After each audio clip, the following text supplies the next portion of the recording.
Welcome, ladies and gents. Chris Andre here. You can find me at BetBoxing on Twitter for boxing-related tweets. Billy Joe Saunders has just beaten Martin Murray on points. Let's talk about it. Firstly, I've got to start off by saying Martin Murray seemed like he was hinting that this would be the end of his career, unless, because he was saying, I've had 5 shots at a world title. It hasn't worked out for me. Of course, he had that controversial loss against Sergio Martinez. But he's never really achieved his dream of becoming a world champion, but he's had a very good career, very solid career. And he was saying, look, I'm not going to get 6, so I think I need a long rest now. He was sort of hinting without committing to retirement. I always find goodbyes, ends of chapters, ends of journeys to be very, very sad. Always. You know, when someone's dedicated so much of he's been boxing since he was 7 years old. He's now 38. The man literally does not know a life without him boxing.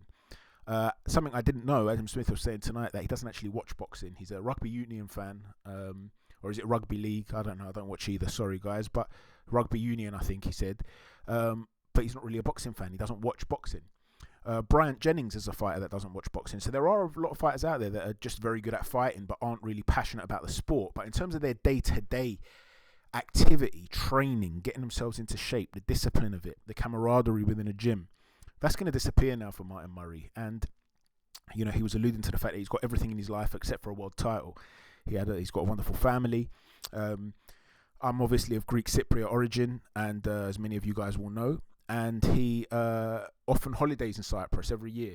And so I've seen loads of photos of him and his family sort of on holiday in Cyprus around a pool, and they all seem like a very loving family. They're very close.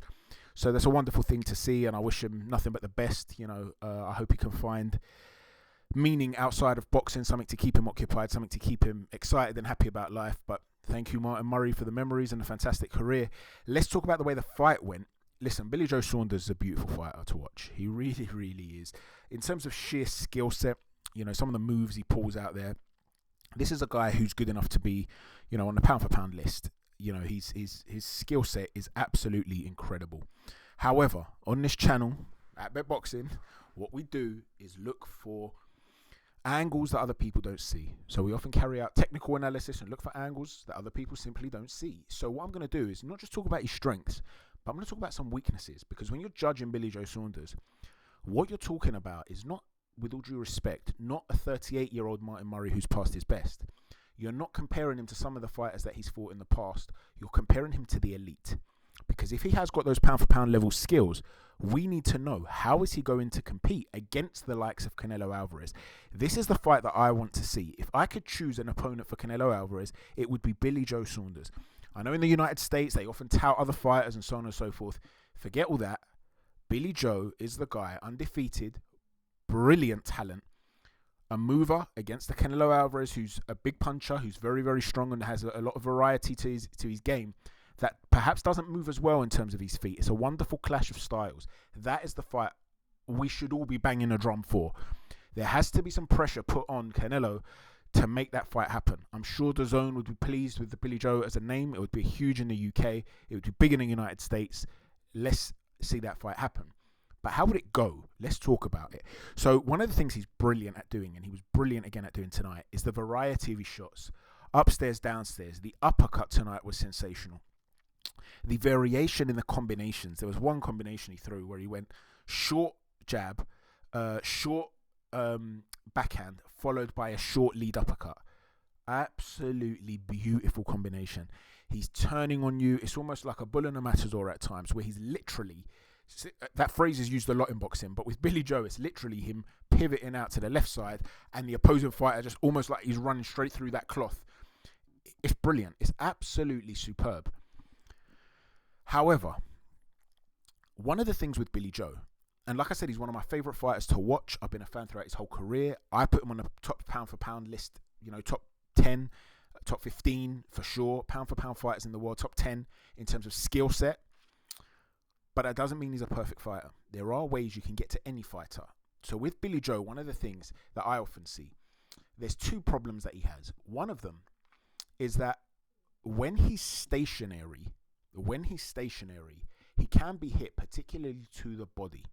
So what will often happen is when Billy Joe does get the ring cut off on him and he's up on the ropes, you do find a lot of success to the body. We saw it tonight We've seen it in the past. We saw Eubank Jr. late in the fight have some success, and Billy Joe kept moving during the end of that fight. So he wasn't really pinned too often. But when there were moments where he didn't have a quick escape route, he would perhaps eat a shot and then pull out. We saw it against Akavov, where he wasn't in shape. But he's not necessarily the best at tying up or defending. In other words, if his back's up against the ropes, he's not an elite level fighter fighting with his back off the ropes. You can target the body. He can get caught with some shots, often with an uppercut. Because one thing he has, Billy Joe, the other weakness that he has is that when he does sort of freeze, or even if he's not freezing and he's coming in and then landing and getting out, you can land to his body. He doesn't hide the body that well. Now, he takes a lot of the shots because he's rolling back, and he's very, very good at that. But you will find success to the body. And tonight, Martin Murray, punching with Billy Joe, had a lot of success to the body. And one thing you'll see is that when the shots are solid, what he'll often do is cross his arms and then bend forward. One arm on top of the other and bend forward, just to cut off the angle for another body shot, which can leave him open upstairs. But he'll dip. He might dip his head to the side of your arm, trying to get his head out of the way of danger. But he does dip. Against a guy like Canelo Alvarez, who varies those combinations very well from body to head. We've seen it against Joselito Lopez. We saw the throwaway low shot that he then came upstairs against Amir Khan. We've seen him do it consistently throughout his career. He'll target the body, then go upstairs. He did it with Cotto. He does it with everybody. It's one of the best things he does. Billy Joe could find himself in a position where if he becomes stationary at any point, just holding his feet a little bit too long, or being cut off and sitting back on the ropes, there will be a point where Canelo will target that body, get him bending forward, and then lead with an uppercut, follow up with an uppercut or a hook upstairs. And Billy Joe could be in serious trouble if those are landing. If Billy Joe, though, is on it and he's able to continue to move for 12 rounds, because tonight he was blowing a little bit. He was blowing. And Martin Murray was wrestling him, and that takes a lot out of you. We know that. Martin Murray's very, very good at disrupting the rhythm, at wearing you down by tying you up and stuff like that. But if Canelo, who's also physically strong, is able to take him into that sort of territory where he's starting to blow and he starts to slow down and hold his feet a little bit too long, he could be in serious trouble towards the end of the fight.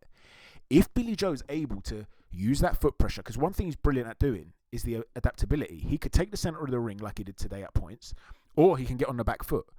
But if he is going to get off the back on the back foot, he needs to constantly maintain that movement. If he's constantly maintaining that movement, I'm not talking about running, because he's very, very good at getting off on the back foot and punching solidly off the back foot. And as he'll lure you in, as you're reaching for him, he'll quickly turn in with a hard, powerful shot and get back out. His distance control and balance is absolutely superb. Elite level stuff. He'll have to maintain that against a guy like Canelo. And if he does, it becomes a very, very interesting fight. Because what you're going to see is Canelo having to target that body early on to slow him down, to hope to take him out. But if he doesn't take him out late on in the fight, it's very possible that Billy Joe builds up a big lead. Now, with Canelo, we know what goes on with the judging and stuff like that. I can't tell you they're going to give Billy Joe the decision. But in real terms, there's no reason why he couldn't win that fight. So it becomes a very, very interesting fight. In terms of Callum Smith's a very big man. Canelo, he's a massive super middleweight. Billy Joe is not that big of a middleweight, to be honest with you. So it'll be interesting to see if that fight happens, how that dynamic works out. I don't think Callum Smith is that naturally talented. I don't think he's that good of a boxer. I think he's a size guy, though.